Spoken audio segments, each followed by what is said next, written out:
राग सागर जी ज्ञानी ध्यानी है, लगन चरणों से अब लगानी है। सारी दुनिया दीवानी है, हो सारी दुनिया दीवानी है।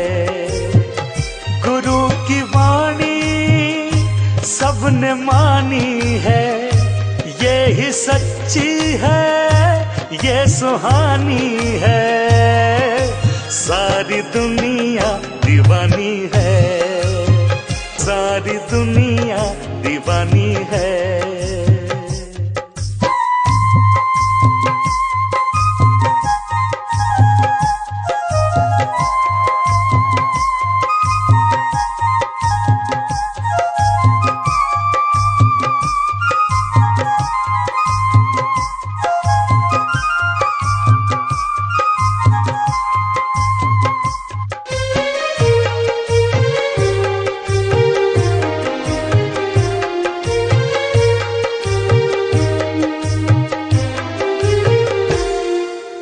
बच्चे हो या बूढ़े ये सभी को प्यार देते, चरणों में जो आता बिगड़ी सवार देते।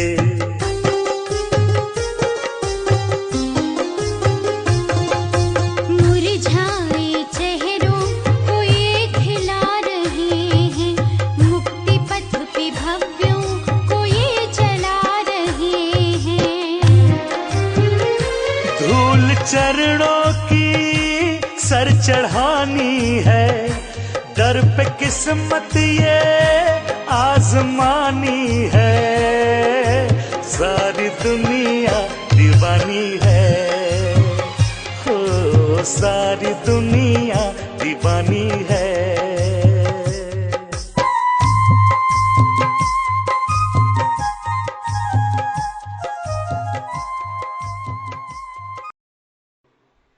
अष्टमद प्रवचन माला के अंतर्गत आज अपना 6वां दिन है और इस दिन हम समझने का प्रयास करेंगे रिद्धि मद। रिद्धि मद कहो, ऐश्वर्य मद कहो, धन मद कहो, सभी अपने आप में एकार्थवाची हैं।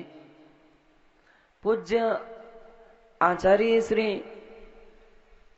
कुंद कुंद देव लिखते हैं कि व्यक्ति जब बाहर से भर जाता है तो अंदर से खाली हो जाता है, और जो अंदर से भर जाता है वो बाहर से खाली हो जाता है।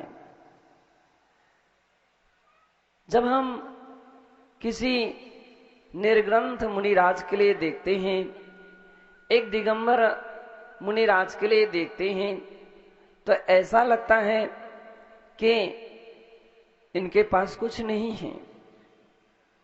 ऐसा लगता है इनके पास कुछ भी नहीं है।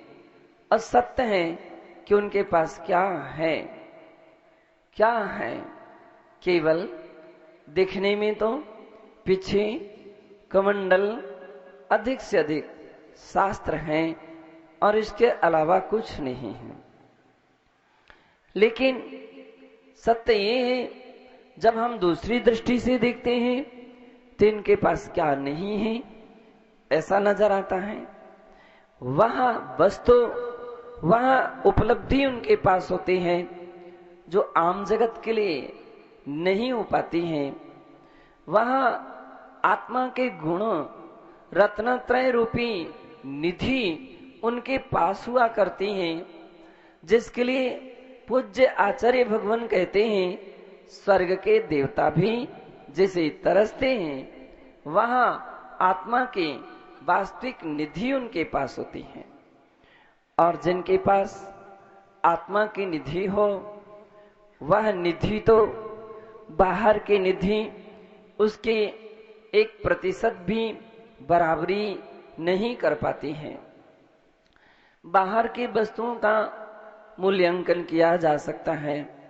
बाहर के पदार्थों को अपन सभी समझ सकते हैं, किसी ना किसी मूल्य पर उसको खरीद सकते हैं, लेकिन बंधु आत्मा की जो संपदा होती है उसके लिए बाह्य वैभव से कभी खरीदा नहीं जा सकता है। कोई व्यक्ति किसी मुनिराज के सम्यक दर्शन को खरीदना चाहे, चक्रवर्ती सारे वैभव को भी उसके दाम पर लगा दे तो भी बंधो उसका मूल्यांकन उससे भी अधिक होता है, और सारा विश्व का मूल्य उस सम्यक दर्शन के मूल्य को बराबर नहीं कर सकता है। कहने का तात्पर्य है कि हमारे पास बहुमूल्य वस्तु होते हैं, लेकिन हम उसको समझ नहीं पाते हैं, हम उसे जान नहीं पाते हैं, और यही कारण है कि हमारे जीवन में जो कुछ भी कीमत होती है केवल बाह्य वैभव की होती है। यद्यपि वैभव को पाना बुरी नहीं है, कोई बुरी बात नहीं है। ये हर व्यक्ति के अपने अपने पुण्य का फल है, और जब व्यक्ति के पुण्योदय होता है, अच्छा समय आता है, तो बंदो बहुत सारा वैभव हो सकता है। चक्रवर्ती की संपदा भी एक अपने आप में बहुत बड़ा पुण्य का उदय है। यूं तो हर व्यक्ति चक्रवर्ती बनना चाहता है, लेकिन बिना पुण्य के नहीं बन पाता है। पूज्य आचार्य भगवान कहते हैं कि इतना सारा वैभव पाना कोई बुरी बात नहीं है। बुरी बात तो दो हैं। एक तो ये है मूर्छा भाव, जिसके लिए आचार्यों ने कहा मूर्छा परिग्रह, जो आसक्ति है वह एक परिग्रह है, और आसक्ति मोह को बढ़ाती है। आसक्तिवान व्यक्ति केवल संग्रह करना तो जानता है, लेकिन उसको त्यागना, दान करना अथवा उसका उपभोग करना नहीं जान पाता है। धन की 3 गति बतलाई हैं, दान, भोग और नाश। 3 गति हैं कि दान या तो उसको दान में दिया जाए, अच्छे सुंदर विशालतम मंदिरों का निर्माण किया जाए, बहुत ऊंची विशालतम प्रतिमाओं का निर्माण किया जाए, और अच्छे अच्छे बड़े बड़े विशाल काम कर लिए जाएं। गरीब लोगों के लिए, दीन दुखियों के लिए भी उसके दुख को दूर करने के लिए यथासंभव सहयोग किया जाए, इसका नाम है दान। दूसरा है भोग, कि आप दान करें, अच्छी बात है, और वो ना कर सकें तो कम से कम अपने आजीविका परक तो उसका उपयोग कर ही लीजिए, क्योंकि उसका उपयोग नहीं करोगे, भूख लगी है भोजन कर लीजिए, प्यास लगी है पानी पी लीजिए, बीमार हो गए हैं इलाज करा लीजिए, इसमें अपनी धन संपदा का उपयोग कर लीजिए। और यदि दोनों ही काम ना हुए, दान भी नहीं दिया और उसका उपभोग भी नहीं किया, तो आखिर में उस संपदा का क्या होगा? तीसरी गति होगी, वह होती है नाश, वह होती है विनाश, अंत में जाकर के नष्ट हो जाती हैं। आमतौर पर व्यक्ति ये सोचता है कि हमारी संपदा कल के दिन काम आ जाएगी, इसलिए संग्रह करके रखो। लेकिन भैया, पूज्य आचार्य समंतभद्र स्वामी कहते हैं, तुम कल का क्या भरोसा रखते हो?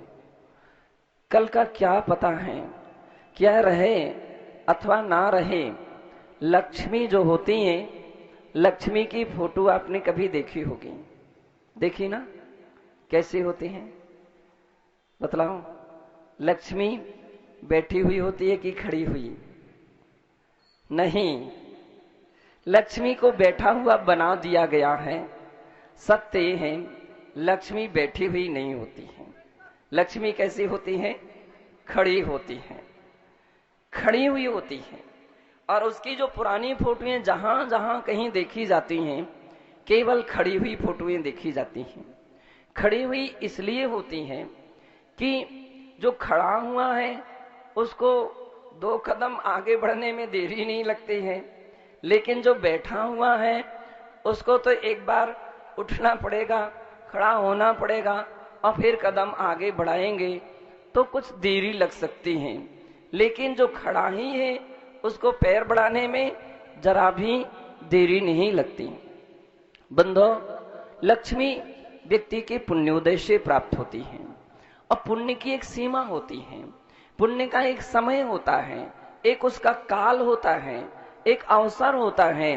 पूज्य आचार्य भगवान समंत्र भद्र स्वामी रत्न करंडक श्रावकाचार के अंदर में बहुत अच्छे गाथा लिखते हैं, एक श्लोक लिखते हैं और वे कहते हैं, यदि पाप निरोधोन्य संपदा किम प्रयोजनम अथ पापाश्रोस्तन्य संपदा किम प्रयोजनम। जब ये चराचर जगत को देखते हैं, जगवासी लोगों को देखते हैं, तो दिन रात हाय पैसा हाय पैसा हाय पैसा दिन रात एक कर रहा है। कितना दौड़ भाग करता है केवल पैसे के लिए, केवल धन दौलत के संग्रह के लिए। आखिर में पेट तो एक बिलस्त का ही है ना, इतना ही तो भरा जा सकता है, इसके अलावा तो और कुछ नहीं भरा जा सकता है। एक बिलस्त के पेट भरने के लिए व्यक्ति दिन रात एक कर रहा है और अब पेट नहीं पेटी भरता है, और पेटी ही नहीं बैंक, और बैंक से भी अब तो कदम और आगे बढ़ना प्रारंभ हो गए हैं। देश से विदेशों के बैंक भी व्यक्ति के शुरू हो जाते हैं। बंधो, लेकिन पूज्य आचार्य भगवान कह रहे हैं, तुम्हारा पुण्य नहीं है तो संपदा काम में नहीं आएगी। और यदि पाप निरोधोन्य, यदि तुमने पाप का निरोध कर दिया, पाप को रोक दिया, पाप को छोड़ दिया, तो संपदाम किम प्रयोजनम, क्या तुम संपदा के पीछे पड़ रहे हो? क्या दुनिया के सामने हाथ फैलाते हो? क्या दिन रात एक बार हाय पैसे के जाप जपते हो? इतनी जाप कम से कम रणमोकारमंद की जप लेते, भगवान की जाप जप लेते तो संपदा अपने आप बरस जाती तुम्हारे यहाँ। लेकिन व्यक्ति भगवान की जाप नहीं जपता है। एक व्यक्ति ने मुझसे कहा कि आप बहुत माला फेरते हैं। मैंने कहा हाँ, माला फेरता हूं इसलिए माला माल रहता हूं। जो माला फेरता है वो माला माल रहता है, और जो माला ना फेरे वो माला माल कैसे हो सकता है? भगवान का जितना हम धन दौलत की जाप करते हैं, इतना बंधो व्यक्ति भगवान की जाप करने लग जाए तो लक्ष्मी उसका पीछा नहीं छोड़ती है, उसका पीछा नहीं छोड़ती हैं। बतलाते हैं भगवान महावीर स्वामी, भगवान महावीर स्वामी का जैसे ही जन्म हुआ तो लक्ष्मी नाच उठी, किलक उठी, किलकारियां लेने लगे, आनंद विभोर हो गई कि मुझे ऐसे महापुरुष के भी सेवा करने का अवसर मिलेगा और उनके निकट रहने का अवसर मिलेगा। वे मुझे स्वीकार करेंगे, बड़े आदर से मुझे रखेंगे, बड़े सम्मान से रखेंगे। लक्ष्मी ऐसी नाच रही थी, ऐसी खुशी मना रही थी, इतना आनंद मना रही थी कि ऐसे तीर्थंकर वर्धमान का जन्म हुआ है। बंधो, यद्यपि तीर्थंकर भगवान महापुरुष किसके लिए प्रिय नहीं होते हैं, लेकिन महापुरुष तो महापुरुष होते हैं। महापुरुष महापुरुष होते हैं। वे इसी में उनकी महानता होती है कि वे किसी में आसक्त नहीं होते हैं, वे किसी में आसक्त नहीं होते, यही उनकी महानता है। वे जो कुछ भी पुरुषार्थ करते हैं अपने निज वैभव को प्राप्त करने का करते हैं, अपनी गुण संपदा को प्राप्त करने का प्रयास करते हैं, निरंतर उसमें ही उनका सम्यक प्रयत्न होता है और सम्यक पुरुषार्थ होता है। तीर्थंकर बालक वर्धमान का धीरे धीरे विकास प्रारंभ हुआ, उम्र दिन प्रतिदिन आगे बढ़ना प्रारंभ हुई, शैशवपना गुजरा, बालपना आया, बालपना गुजरा, युवा अवस्था आ गई।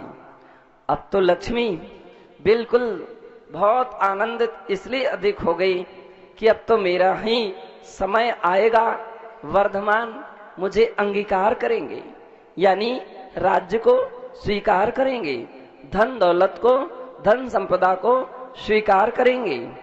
अब तो इससे बढ़कर के मेरा क्या सौभाग्य होगा, इससे बढ़कर के मेरा क्या भाग्य होगा। बंधो, कल्पना करो, एक और व्यक्ति लक्ष्मी की चाहना रखता है और दूसरी ओर लक्ष्मी जिसकी चाहना रखने लग जाए। काम ऐसा होना चाहिए कि लक्ष्मी आपको चाहे, काम ऐसा ना हो कि लक्ष्मी को आप चाहते रहें और लक्ष्मी आपकी ओर से दूर दूर भागती रहे। लोगों को आश्चर्य हो रहा था कि बात क्या है, दुनिया लक्ष्मी को चाहती है, पुजारी पूजा करते हैं, उसकी तिजोरी में बंद करके रखती हैं, फिर भी लक्ष्मी वहां से भागने का प्रयास करती हैं। और वर्धमान ने कभी तिजोरियां नहीं रखी, उनके भंडारों में कभी ताले नहीं लगाए गए, ऐसी खुली विचरण करते थे लक्ष्मी। और जब भी अवसर आता था वे भरपूर मात्रा में देते रहते थे, भरपूर मात्रा में देते रहते थे। उनका सोच था आज मिला है, कल का क्या भरोसा, आज हमारे हाथ में है, क्यों ना क्यों इसको दे दे करके अन्य अन्य लोगों का उपकार किया जाए, हर तीर्थों का उद्धार किया जाए। बंधो, हर व्यक्ति की सोच एक जैसी नहीं होती है, बिरले ही ऐसे कुछ व्यक्ति होते हैं जिसकी ऐसी सोच होती है। बहुत सारे लोग तो ऐसे होते हैं कि धन इसलिए कमाना है क्योंकि कहीं उन्हें कन्याकुमारी घूमने जाना है, तो कहीं और देश विदेश की यात्रा करना है, विभिन्न प्रकार के विषय भोगों में धन का दुरुपयोग कर देते हैं। अच्छे पुरुष जो होते हैं वे, उनका विचार एक अलग ही हुआ करता है, उनकी सोच एक अलग ही हुआ करते हैं, उनकी चिंतन एक अलग ही हुआ करते हैं। इसलिए वे पुण्यानुबंधी पुण्य करते हैं। क्या मानते हैं? पुण्यानुबंधी पुण्य।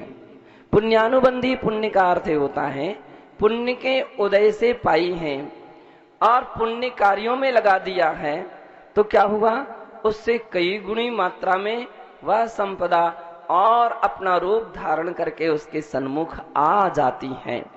ध्यान दीजिए, अच्छे कार्यों में सदुपयोग किया गया है संपदा का, वो कभी कम नहीं होती है। बतलाते हैं, कुएं से जल ना निकाला तो धनवानो बनो दानी। अगर मंजूर है धन की रक्षा तो धनवानो बनो दानी, कुएं से जल ना निकाला तो सड़ जाएगा सब पानी। धन की रक्षा मंजूर है तो धनवानो दान कीजिए, कुएं से पानी निकालते जाइए, उसका लेवल कम नहीं होगा, उसका लेवल बराबर बराबर बनता है, बना रहता है। कितना भी व्यक्ति, सारे मोहल्ले के लोग पानी भरते रहते हैं, मोहल्ले के लोग पानी भरते रहते हैं, फिर भी उसकी लेवल लगभग बराबर बना रहता है। बंधो, पुण्य का लेवल व्यक्ति का यदि सत्ता में है तो कितना भी निकालते जाइए उसका लेवल बराबर बराबर बना रहता है। बतलाते हैं, महावीर भगवान का जिस क्षण राज्य करने का अवसर आ गया, राज्य करने का अवसर आया और उनके लिए वैराग्य हो गया। तीर्थंकर वर्धमान के लिए वैराग्य हो गया। उन्होंने तो ना तो शादी कराई और ना राज सिंहासन को स्वीकार किया, दोनों लक्ष्मियों को ठुकरा दिया, एक ग्रह लक्ष्मी और दूसरी धन लक्ष्मी, दोनों के लिए उन्होंने ठुकरा दिया। अब ग्रह लक्ष्मी को तो अंगीकार ही नहीं किया था, इसलिए कोई बात ही नहीं थी। और धन लक्ष्मी तो पूरी तैयारी पर बैठी थी। अब धन लक्ष्मी परेशान हो गई, उसका चेहरा मुखलित हो गया कि वर्धमान क्या मुझे छोड़ करके चले जाएंगे, और वो चले जाएंगे तो मैं कैसे जीऊंगी। बरसों वर्ष की मेरी आशा पर पानी फिर जाएगा बंधो। लेकिन देखती है वो कि वर्धमान ने तो किसी की भी ना सुनी। मां समझाया, वीर न माना। खूब समझाया गया लेकिन वीर नहीं माने, छोड़ दिया घर बार। अच्छा, चल दिया छोड़ घर बार कुटुंब परिवार, समझाया वीर न माना। ऐसे वर्धमान छोड़ करके चले गए। दुनिया समझाती रही, मनाती रही, लेकिन वो नहीं मानी।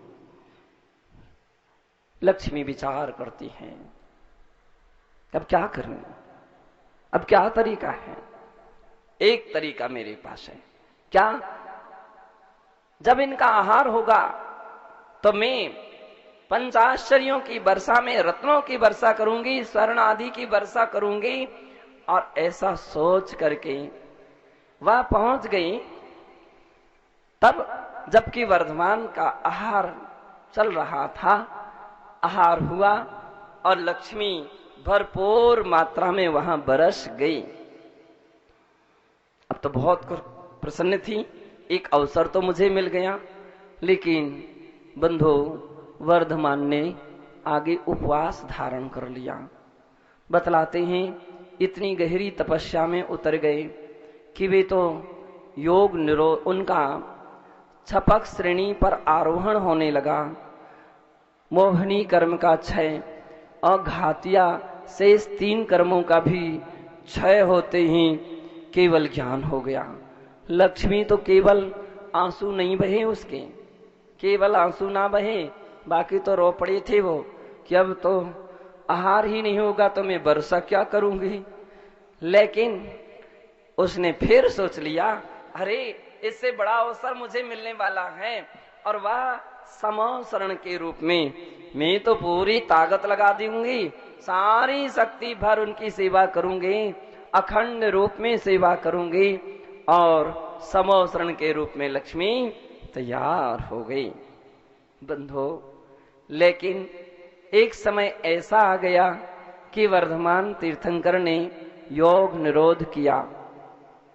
और जब योग निरोध किया तो सारा समशरण विघटित होने लगा। लक्ष्मी की पहुंच के बाहर अब बात हो गई, उसकी कोई पकड़ में ही कोई बात नहीं आने लगी। बंधो, बतलाते हैं कि लक्ष्मी ने अंत में जाकर के वर्धमान के चरणों में इसलिए सिर झुकाया कि जितने दिन सही आपकी सेवा मैंने की, ये मेरा सौभाग्य था। मैं यही प्रार्थना करते हूं कि जगत में ऐसे ही व्यक्तियों के पास में रहूंगे जो निरंतर इस प्रकार का छोड़ते रहते हैं, लक्ष्मी को जोड़ते नहीं हैं। जो जोड़ते हैं वहां से मैं निकलने का प्रयास करूंगी, और जो छोड़ते हैं उसके निरंतर पीछे रहने का प्रयास करूंगी।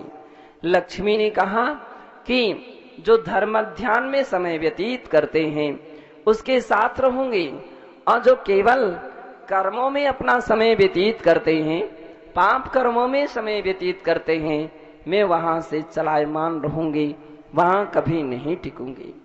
समंद्रभद्र महाराज ने वही सूत्र दिया, यदि पाप निरोधो न्ये संपदा किम प्रयोजनम। एक जगह एक व्यक्ति मेरे पास गिड़गिड़ाते हुए आया, महाराज बहुत गरीब हूं, बड़ा समय हमारे खराब चल रहे हैं, दिन खराब चल रहे हैं, और हालत ऐसी हो गई है, स्वास्थ्य ठीक नहीं रहता है, आदि आदि आदि। उसने बहुत सारी बातें सुना दी।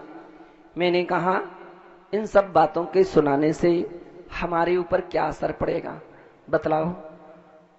धोबी अगर आए और सारे कपड़ों की बात कहे कि मैं इतने अच्छे कपड़े धोता हूं, और दिगंबर मुनि महाराज से कहे तो दिगंबर मुनि महाराज क्या करेंगे? उनके पास तो कपड़े हैं नहीं कि तुम्हें कपड़े धोने के लिए दे देंगे। अब तुम सारी बातें कहने लगे कि हम इतनी गरीब और ऐसी परिस्थिति। मैंने कहा इतनी जाप जो तुम कर रहे हो, इतनी प्रार्थना और इतनी स्तुतियां कर रहे हो, इतनी भगवान की करना प्रारंभ कर दो, इतनी भगवान की करना प्रारंभ कर दो। पाप को छोड़ो, पाप को त्याग करो। रात्रि में भोजन करते हो, अभक्ष्य पदार्थों को खाते हो, कभी इस होटल कभी उस होटल में घूमते रहते हो, और सहयोग की और सहायता की बात करते हो। पहले इन सब बातों का त्याग करो, भगवान की पूजा करो, भगवान का अभिषेक करो, जाप करो और बने गुरुओं की सेवा करो। फुर्सत नहीं मिलती है, इसके लिए तुमको फुर्सत नहीं मिलती है, और मांगने के लिए तुमको फुर्सत मिल जाती है। पूज्याचार्य कहते हैं यदि पाप निरोधोन्य, यदि पाप को छोड़ दिया है तुमने, अपने जीवन को पाप से बचा लिया है, तो दुनिया में कोई ताकत नहीं है जो आती हुई संपदा को तुम्हारे लिए तुम्हारे पास आती हुई संपदा को रोक सके। पाप को रोक दिया है, संपदा आएगी, नियम से आएगी, दौड़ते दौड़ते आएगी। किसी के सामने तुम्हें हाथ नहीं फैलाना पड़ेगा, किसी से कुछ मांगना नहीं पड़ेगा।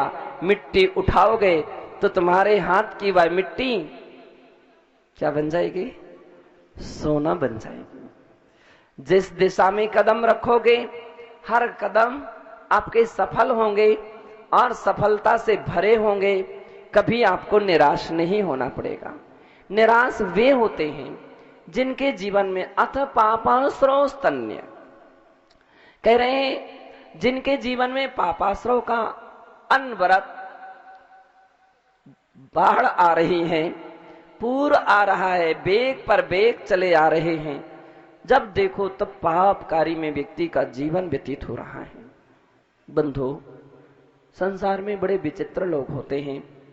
कभी कभी हम लोग देखते हैं तो बड़ी दया आती है, करुणा आती है, और भाव भी विचार ही तो कर सकते हैं। पाप कर्म के उदय से कितने लोग भिखारी की अवस्था में पहुंच जाते हैं, और मांग मांग करके अपना गुजर बसर करते हैं। दिन भर मांगते हैं, रात में जुआ खेलते हैं। दिन भर मांगते हैं, रात्रि में शराब पीते हैं। लगता है कि हे भगवान, इनको सद्बोध दीजिए, सद्बुद्धि दीजिए।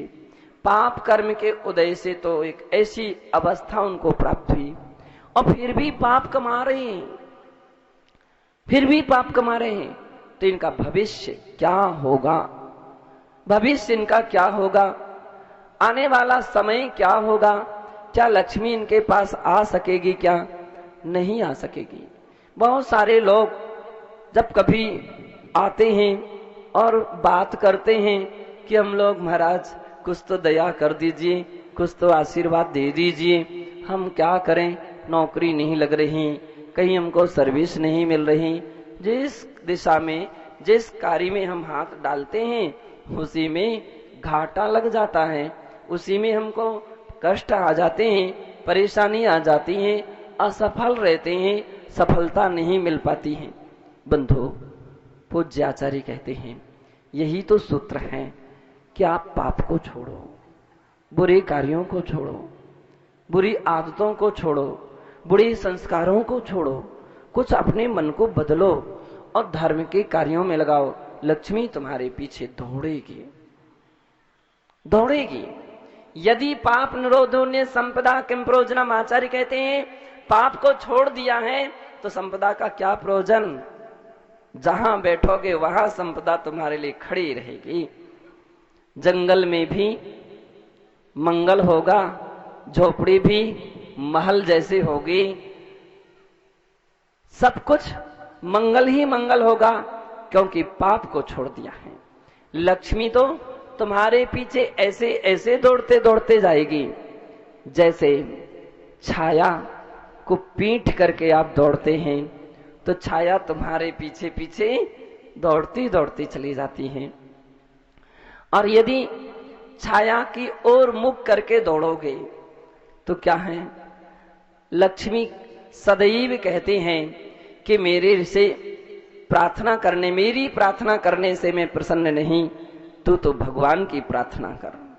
जहां भगवान का वास है वहां मेरा वास है, जहां भगवान का वास नहीं है वहां मेरा वास कदापि नहीं हो सकता है।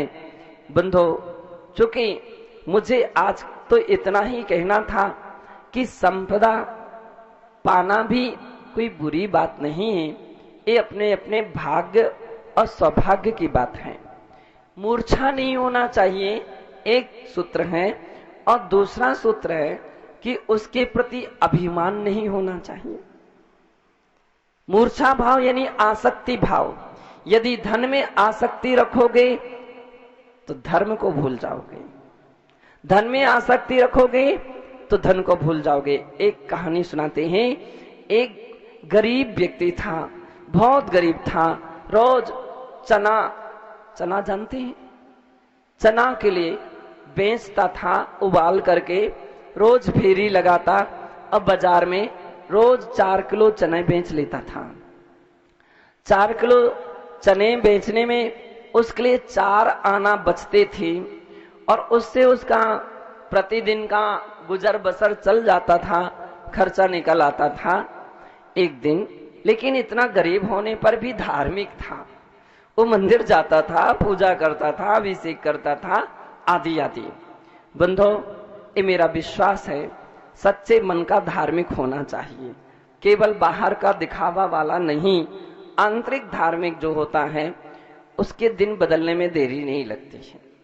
वो उस समय तो बड़ा धार्मिक था, रोज मंदिर जाता, दर्शन पूजा आदि करता और फिर वो फेरी के लिए निकलता और अपनी कमाई करता और अपना जीवन पालन करता था। एक दिन उस मंदिर में एक ब्रह्मचारी जी आ गए और ब्रह्मचारी जी आए। कौन से ब्रह्मचारी जी? लाल जी आए थे। एक ब्रह्मचारी आ गए, बिल्कुल सीधे साधे थे, भोले भाले थे, संकोच प्रकृति के थे। तो अब आए तो भगवान के दर्शन पूजन उन्होंने भी की, लेकिन और किसी से कुछ नहीं कहा, अपने सामायिक आदि में लीन हो गए और लोग भी देख दाख करके निकलते गए। धीरे धीरे दोपहर का समय हो गया, मंदिर बंद करने का समय आ गया। माली ने मंदिर बंद कर दिया। ब्रह्मचारी जी से कह दिया, ये बगल में कमरा है, इसमें आप ठहर जाइए। रह गए। अब उस दिन तो उनका उपवास हो गया, कोई पूछने वाला भी नहीं था। दूसरा दिन भी लगभग ऐसा ही गुजरा, तीसरा दिन भी ऐसा ही गुजरा। चौथे दिन तो चने वाले की दृष्टि पड़ी कि ब्रह्मचारी जी, आपकी हालत तो बड़ी कमजोर जैसी दिखती जा रही है, क्या बात है, आप क्या बीमार हैं? आप ये बतलाओ, आपका कल भोजन कहाँ हुआ था, परसों भोजन कहाँ हुआ था? वे हंसने लगे। उन्होंने कहा कि हे भैया, जब तक लाभांतराय कर्म का उदय नहीं होता तब तक कुछ देना भी चाहे तो भी उसको दूसरा ग्रहण नहीं कर सकता है और ऐसा अवसर नहीं मिलता है। और लाभांतराय कर्म का उदय जब आ जाता है तो फिर तो कहना ही क्या है, फिर वो मना भी करना चाहे तो दूसरा व्यक्ति मनाने वाले आ जाते हैं, नहीं ले लीजिए, एक ग्रास और लीजिए, मनाने वाले आ जाते हैं। इसका मतलब मैं तो भाषा समझा नहीं, सिद्धांत की भाषा। बोले आज मेरा 3 तो उपवास हो चुके हैं। 3 उपवास हो गए तो कौन सा व्रत कर रहे हैं? मेरा व्रत तो कुछ भी नहीं कर रहा हूं, लेकिन मांगन मरण समान है, मत मांगो कोई भीख, मांगन से मरना भला, यह सदगुरुओं की सीख। मैंने तो सदगुरुओं से सीखा है कि मांगना नहीं चाहिए, इसलिए उपवास करने में कुछ नहीं बिगड़ा और बड़ी प्रसन्नता हो रही है।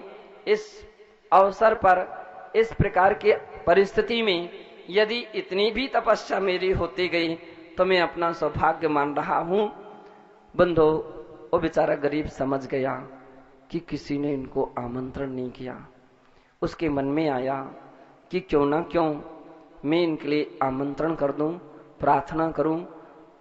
फिर सोचता है कि आखिर में अपने घर में है क्या, चने बेचता हूं और उसी को खाता हूं। अब अपने पास तो 56 प्रकार की सामग्री नहीं है कि हम काजू की चक्की बनाएं और कहीं बादाम की चक्की और इतने प्रकार के आइटम बनाएं। अपने पास कौन आएगा? लेकिन हिम्मत उसने की और उसने प्रार्थना कर ली, भैया जी मेरी प्रार्थना स्वीकार करें तो आप मेरे घर चलें, मैं आपको आज आमंत्रण देना चाहता हूं, मेरे भाव हो रहे हैं। लेकिन एक बात कहना चाहता हूं कि मैं तो बहुत गरीब हूं, मेरे पास इतने प्रकार के चौके के आइटम नहीं है कि जैसे कि मानसरोवर के चौके में सामग्रियां व्यक्ति तैयार कर लेते हैं। मैं तो एक गरीब हूं, चना बेचता हूं, हाँ शुद्ध चने तैयार करके आपको खिला सकता हूं।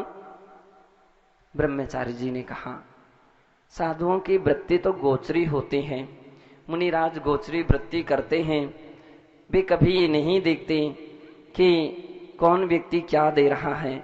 गर्त पूर्ण उनकी दूसरी वृत्ति होती है, गड्ढे को भरना है, चाहे जैसी वस्तु से शुद्ध और प्राशुद्ध होना चाहिए और उसको भरते हैं।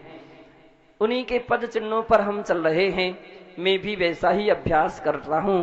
बंधो, दोनों खुश हो गए, आमंत्रण हुआ और ठीक समय पर ब्रह्मचारी जी के लिए भोजन कराया गया।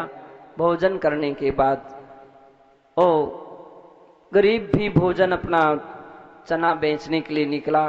दिन भर उसने चना बेचे।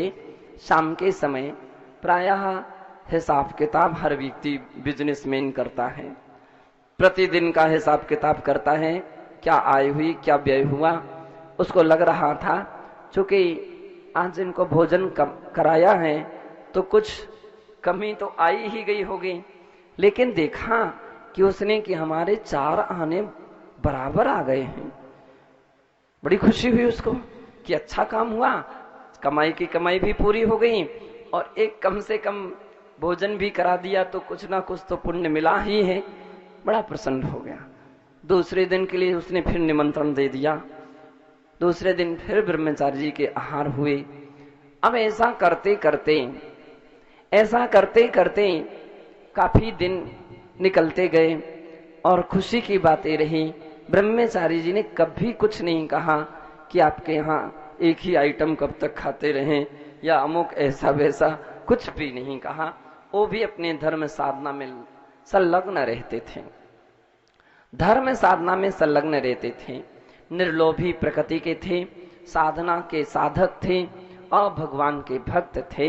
बंधो, एक दिन जब वे जाने लगे तो उन्होंने उस गरीब से कहा कि बेटा, गरीबी बहुत बुरी वस्तु है, गरीबी किसी के पास नहीं आना चाहिए, गरीब के दिन उतने अच्छे नहीं होते हैं। चूंकि तू इतना धार्मिक है और इतनी अच्छे तूने कार्य किए हैं, इसलिए मैं इस वेदी पर एक यंत्र बना के जाता हूं। एक इस प्रकार से यंत्र बना दिया, ऐसा ऐसा लिख लिख करके उसने बना दिया। इस यंत्र के ऊपर तुझे रोज 1 रुपया मिलेगा। गरीब ने कहा क्या कहा? हाँ 1 रुपया। 1 रुपया तो फिर क्या करूंगा उसका? बस अगर तुम्हें कहीं कोई आपत्ति विपत्ति आती है, संपदा की आवश्यकता पड़ती है, तो इस 1 रुपये का तू उपयोग कर लेना। उसने कहा 4 आने कमाता हूं और 1 रुपया मिलेगा, 4 दिन की कमाई तो एक ही दिन में हो जाएगी। और सुनो, जीवन में कब कब कैसी कैसी परिस्थिति आती रहती हैं, इससे भी कहीं अगर आवश्यकता पड़े तो इसके एक के बाद एक जीरो लगाते जाना। 10 की आवश्यकता हो तो एक जीरो लगाना, और 100 की आवश्यकता हो तो 2 जीरो लगा देना। 1000 की आवश्यकता हो तो 3 जीरो लगा देना। 10,000 की आवश्यकता पड़ जाए तो 4 जीरो लगा देना। तो बड़ा खुश हो गया। लेकिन अभी भी धार्मिक हैं। क्या करना है, अपन को अपनी मेहनत की कमाई ही सबसे श्रेष्ठ और सच्ची कमाई है। मेहनत से कमाया गया 4 आने भी अपने लिए 4 लाख से बड़े हैं। कम से कम शांति से आनंद के साथ कमाते हैं, आनंद के साथ खाते हैं और जीवन गुजर पूरा करते हैं। लेकिन बंधो, एक दिन उसके मन में आया, देख तो लो कि 1 रुपया है कि खाली बेशी के बेशी ब्रह्मचारी अपनी शाबाशी छांट करके चले गए हैं। जा करके देखा तो वास्तविकता में वेदी पर 1 रुपया था, उस यंत्र के ऊपर 1 रुपया था।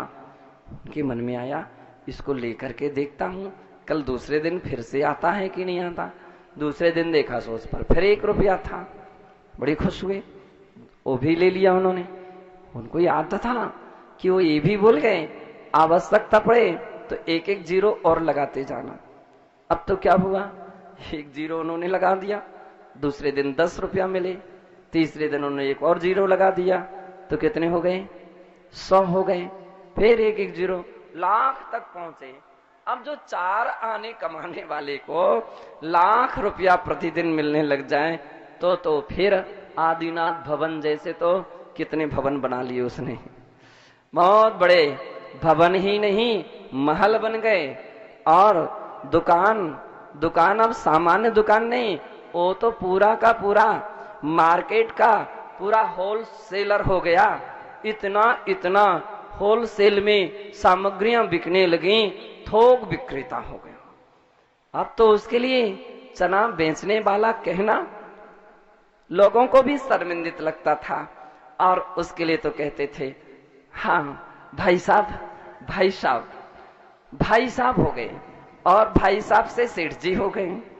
सेठ जी पुखराज जी, आप अकेले नहीं।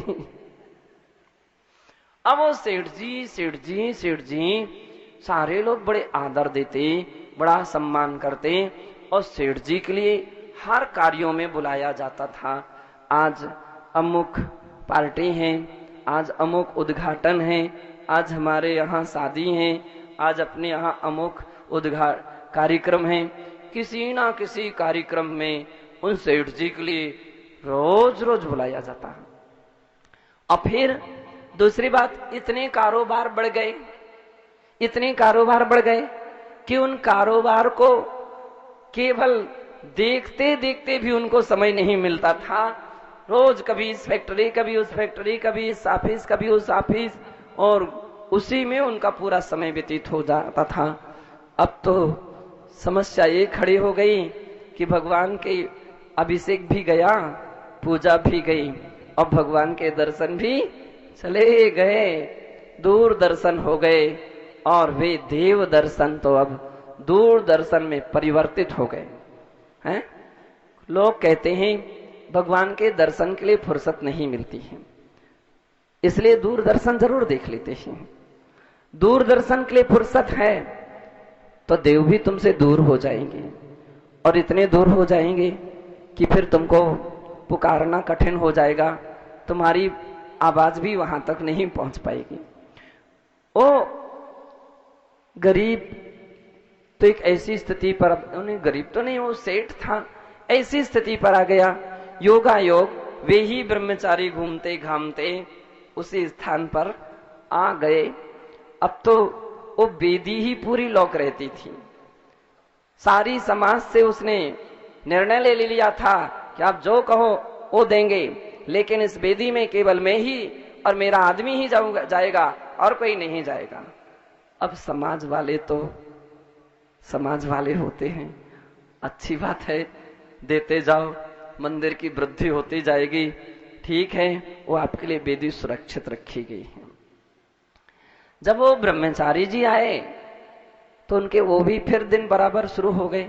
1 2 3 योगा योग। ब्रह्मचारी जी ने समझ लिया कि बात क्या है भैया। माली से पूछा, यहां आओ, ये बतलाओ, ये मंदिर के सामने एक झोपड़ी थी ना, वो चना बेचने वाला था ना, चना बेचने वाला, वो चना बेचता था, फेरी लगाता था, फेरी वाला। ब्रह्मचारी बोलता था, ही ब्रह्मचारी जी। माली बोला, ब्रह्मचारी जी ऐसा मत कहो, अब ऐसा नहीं कहना। क्यों, क्या बात है? अरे वो अब चना बेचने वाला नहीं रहा। धीरे से कानों से कहा, वो चना बेचने वाला, वो तो नगर सेठ है। सेठ साहब कहो, सेठ साहब जी। अच्छा सेठ साहब जी तो कहाँ हैं? ये सारा महल उन्हीं का दिख रहा है, केवल उन्हीं का है। और तो क्या आसपास के सारे मकान, तो क्या बाजार भी उन्होंने खरीद लिया है।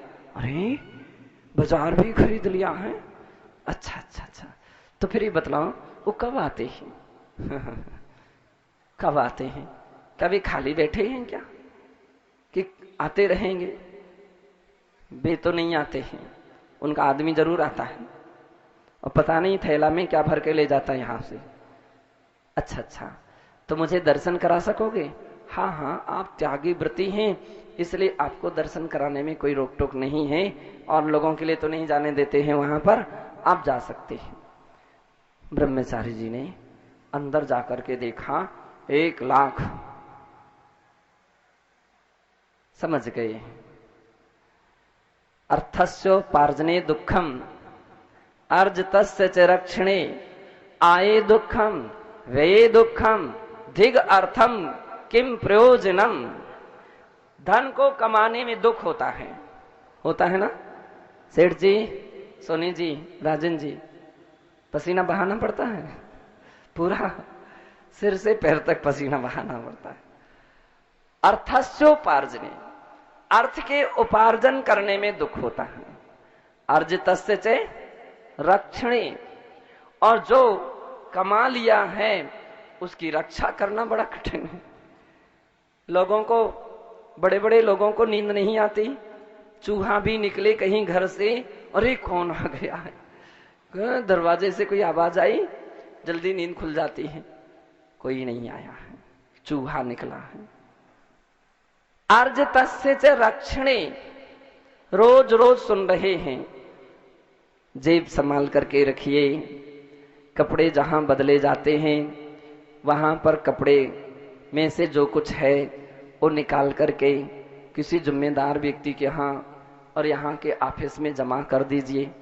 चिंता मत कीजिए कि वे दान की रसीद काट देंगे, नहीं काटेंगे।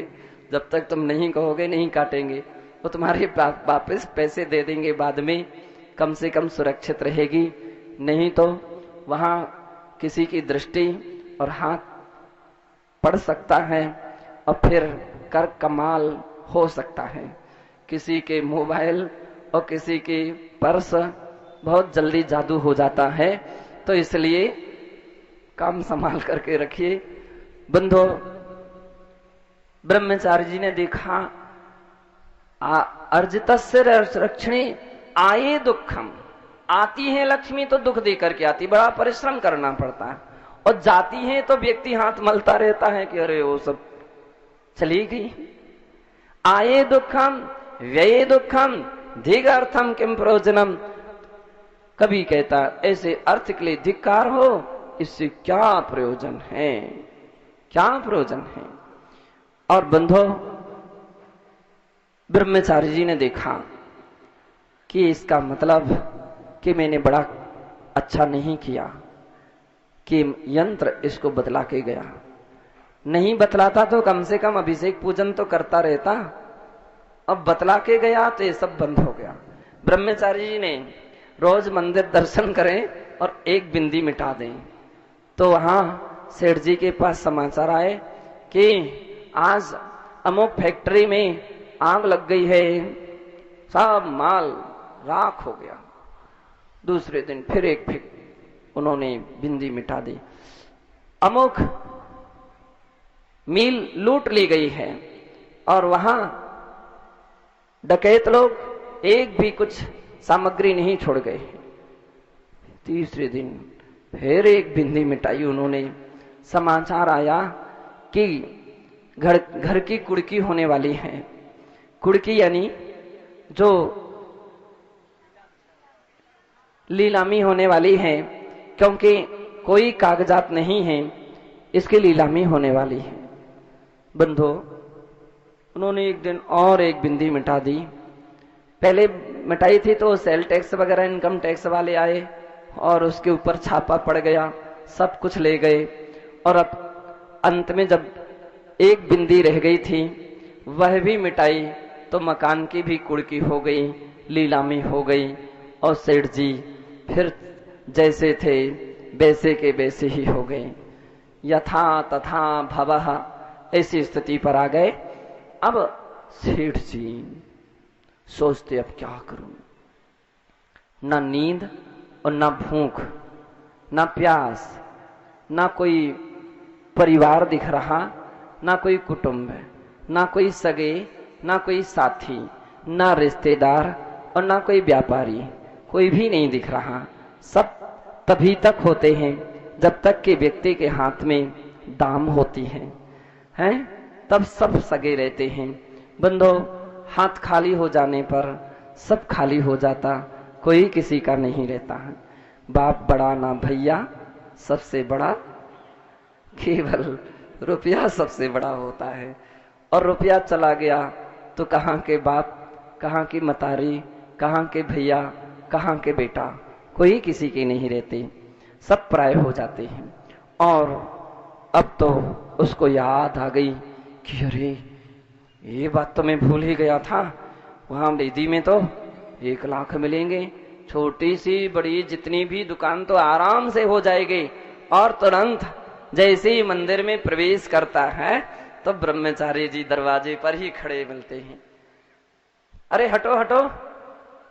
हाँ हाँ हाँ सेठ जी आराम से जाइए, मैं हटा जा रहा हूँ, साइड हो, आपको दिए देता हूँ। अरे अरे अरे कौन हो आप, कौन हो? आप ही पहले बतला दीजिए आप कौन हो। अब मैं क्या बतलाऊं, सेठ बतलाऊं कि चना बेचने वाला बतलाऊं? अब मैं क्या बतलाऊं, आप ही बतलाइए, मैंने तो देखा था ना आपको कभी। हाँ हाँ हाँ, दुनिया में बहुत सारे लोग मिलते हैं, समय समय पर परिचय होता है, मिलते रहते हैं, तो पहचान गए ना? हाँ हाँ हाँ ब्रह्मचारी जी, वंदना वंदना। जाइए जाइए सेठ जी, बात तो अपन बाद में भी कर लेंगे, पहले भगवान के दर्शन करना चाहिए, अभिषेक पूजन करना चाहिए, आप अपना नियम को पूरा कीजिए। सेठ जी नियम को पूरा करना, नियम कहाँ हुआ, नियम हुआ ही कहाँ, और वहां तो एक भी मिट चुका था, यंत्र भी पूछ गया था। अब तो वे पहले उस वेदी में घुसे, लेकिन देखा तो ना वहां कोई आदमी और ना कोई यंत्र। ब्रह्मचारी जी भी उनके पीछे पीछे चले गए। सेठ जी क्या हो गया, आपका कुछ गुम गया क्या, क्या कुछ गिर गया यहाँ, क्या खोज रहे हैं? चश्मा लगा करके बड़ी बड़ी निगाहों से, क्या मैं दूरबीन का कांच ला करके दूं क्या? ब्रह्मचारी जी माफ करो, यहाँ का तो सब सफाई हो गई। बोले वहां की सफाई तुमने कर दी तो यहाँ की भी सफाई हो गई। जो वहां की सफाई कर देता है, धर्म जिसका साफ हो जाता है, लक्ष्मी भी उसकी साफ हो जाती है। ऐसी बात है? हाँ हाँ हाँ। कितने दिन के बाद आ रहे हो? माफ कीजिए, चना की टोकरी उठा लीजिए और फिर से निकल जाइए चना बेचने के लिए। अब तो चना बेचना बड़ा मुश्किल हो गया, सबके सामने कैसे मैं अपना चेहरा दिखाऊंगा, कौन मेरे चना खरीदेगा? बंधु, धन आने के उपरांत व्यक्ति को लोभ पड़ता है। लोभ में सब कुछ भूल जाता है, धर्म भूल जाता है, कर्तव्य भूल जाता है, नैतिकता भूल जाता है, व्यवहारिकता भूल जाता है। पूज्य आचार्य कहते हैं कि कौन से धन पर तुम अभिमान कर रहे हो, जहां से एक कौड़ी तुम्हारे साथ नहीं जाने वाली है। इस धरा पर सब धरा रह जाएगा, बांधकर मुट्ठी आया कर पसारे जाएगा। क्या सिकंदर को भूल गए कि जिसके पास अटूट संपदा थी, अनेकों अनेक देशों को उसने जीत लिया था, अपने अधीनस्थ कर लिया था, और ऐसा सिकंदर भी जब चला था तो उसके दोनों हाथ खाली थे कि नहीं? नहीं थे खाली। संपदा ले गया था? नहीं ले गया था। अम्मा जी को याद है कि जब सिकंदर की मृत्यु हुई, मृत्यु की बेला आ रही थी, और मृत्यु के बेला भी उसको शिक्षा मिल गई थी। जब वो भारत आया था, भारत में सबसे पहले उसके लिए कॉलेरस यानी कल्याण मुनि, मूल नाम था कल्याण मुनि, और बाद में उनका नाम कॉलेरस पड़ गया था। भारत में जब आया तो उसने देखा कि भारत इतना गरीब है कि लोगों को पहनने के लिए कपड़े नहीं है, रहने के लिए मकान नहीं है, और खाने के लिए बर्तन भी नहीं है, क्योंकि उसने दिगंबर मुनि को पहले बार देखा था। तो उसको बड़ा दया आई थी। उसने अपने मंत्रियों को भेजा था। सबसे पहले उसने अपने कुछ अनुचरों को भेजा था, सेवकों को भेजा था, जाओ और उस गरीब के लिए 2-4 रोटी और कुछ सहयोग करके आओ। बंधो, मुनि रोटी के भूखे नहीं होते, खाने के लिए नहीं, जीने के लिए खाते हैं। क्योंकि समय काफी हो जाएगा, इसलिए मुझे अब कुछ नहीं बतलाना है। इतना ही बतलाना है कि मुनिराज ने देखना भी स्वीकार नहीं किया। अब की बार उसको लगा कि कम है, कुछ और अधिक कीमती सामग्री लेकर के जाओ, मखमल के कपड़े और सोने के आभूषण। अब की बार तो जो सेनापति था वो लेकर के गया। मुनिराज ने आंख भी फिर नहीं खोली, फिर भी आंख नहीं खोली। मालूम चला कि वे तो आंख भी नहीं खोलते, लेना तो बहुत दूर की बात है। हाँ, लगता है कोई बड़े परिवार के होंगे। स्वाभिमान हर व्यक्ति को होता है, और मंत्रियों, उनके लिए सहयोग करने के लिए तुमको ही जाना पड़ेगा। दिन हर व्यक्ति के एक जैसे नहीं होते, कब किसके दिन बदल जाए कोई पता नहीं है। राजा रंक भी बन जाता है, तो कभी रंक राजा भी बन जाता है। आज हम रंक से राजा बने हैं, हो सकता है कल वो राजा हो और आज रंक बन गया है। जाओ, सम्मान करके, सम्मान के साथ उसको सहयोग करके आओ। अब की बार तो बहुत सारे लोग, कोई किसी थाली में कपड़े, कोई किसी थाली में सोने के आभूषण, और मंत्री स्वयं रत्नों की थाली लेकर के आगे गया और मुनिराज से प्रार्थना की कि महाराज, हमारे महाराज की भेंट सम्मान के साथ उन्होंने भेंट की है, आप इसको स्वीकार कर लीजिए, स्वीकार कर लीजिए। लेकिन बंधो, मुनिराज ने देखा जरूर, लेकिन मुस्कुरा गए और मना कर दिया, मुझे स्वीकार नहीं है। सिकंदर सोचता है कि शायद मुझे ही जाना पड़ेगा और कोई वरिष्ठ और अच्छे व्यक्ति होंगे, और वो सिकंदर स्वयं आता है। बंधो, अब तो कहना ही क्या, बहुमूल्य की थालों पर थाल थे, बहुत सारी सामग्री थी। सम्राट ही जहां आ गया हो वहां क्या कमी थी। और आते ही उन्हें सम्मान देता, और सम्राट मुनिराज से कहता है कि आप मुझे पहचाने। महाराज ने कहा, केवल मैं तो अपने आप को ही पहचानने में लगा हूं, उसी की जान पहचान के में ही मेरे लिए फुर्सत नहीं मिल पा रही है, तो मैं तुम्हें कैसे पहचान सकता हूं। केवल अपनी पहचान केवल अपनी आत्मा की ही पहचान ही मेरी लिए पूरा समय गुजरता है, फिर भी अभी उसको पहचान नहीं पा रहा हूं। सम्राट कहता है, मैं सम्राटों का सम्राट सिकंदर हूं। सम्राटों का सम्राट, सम्राटों के सम्राट भी तो मेरे चरणों की सेवा करते हैं। जैसे मुनिराज ने कहा तो सिकंदर कहता है, आपको पता नहीं मेरे बहुत बड़े बड़े विशाल खजाने हैं। महाराज ने कहा, सारे भरे खजाने भी मैं छोड़ करके आया हूं, त्याग करके आया हूं। तो फिर आपको पता है कि मैं सारी इस धरती का नायक हूं। धरती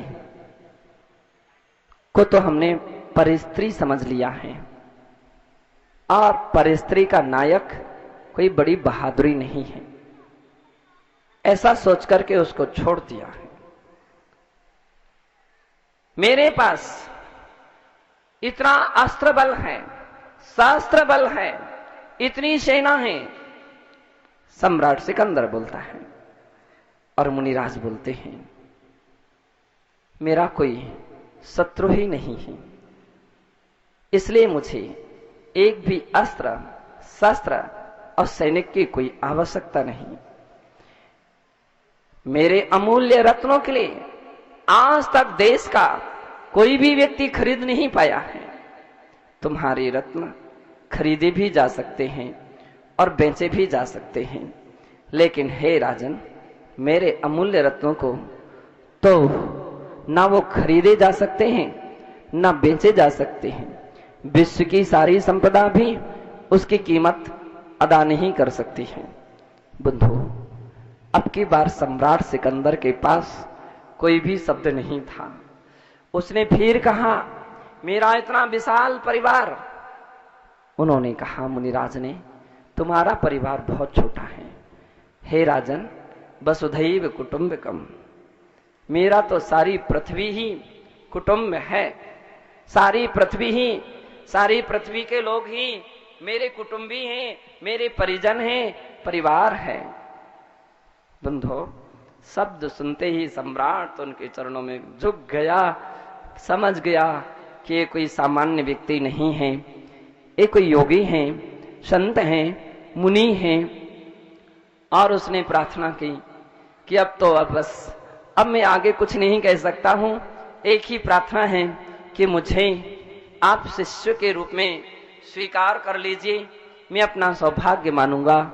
बंधो, कल्याण मुनिराज ने तथास्तु कहा, और हे राजन, तुम सुपात्र हो, तुम जैसे सुयोग्य व्यक्ति को जरूर मैं शिष्य बना सकता हूं। और बंधो, सिकंदर उनका शिष्य बन गया और कल्याण मुनि सिकंदर के गुरु हो गए। वे निर्ग्रंथ दिगंबर मुनि थे, ध्यान रखिए। और जब सिकंदर अपना समय जब भी गुजारता, मुनिराज के दर्शन, भक्ति और उनके प्रवचनों को कभी नहीं छोड़ता था, कभी नहीं छोड़ता था, रोज सुनता था। बंधो, उसका परिणाम इतना अच्छा निकला कि उसके अंदर में बहुत सारे परिणामों में विरक्ति आ गई, आसक्तियां छूटी, हिंसक भाव छूटे, निरंतर जो आक्रामक रूप थे उसमें परिवर्तन आया, निरंतर आक्रमण की भूमिका रहती थी उसमें परिवर्तन आ गया। और एक दिन तो उसको अपना देश याद आ गया, और वह जब अपना लौटने लगा अपने देश में, तो मुनिराज से प्रार्थना करता है कि हे भगवान, आपके बिना तो मेरा जीना ही कठिन हो जाएगा, इसलिए अब मेरी प्रार्थना है कि मैं अपने देश जाऊंगा तो आप भी मेरे साथ चलिए। मुनिराज भी बड़े कृपालु थे, लगता है उसके भविष्य को बहुत कुछ जानते थे। मुनिराज ने यथाविधि अपनी व्यवहारिकता तो निभाई, आनाकानी भी की होगी। अंत में जाकर के सम्राट ने मना लिया और मुनिराज मान गए। इसी पुनीत भावना के साथ जय बोलिए महावीर भगवान की।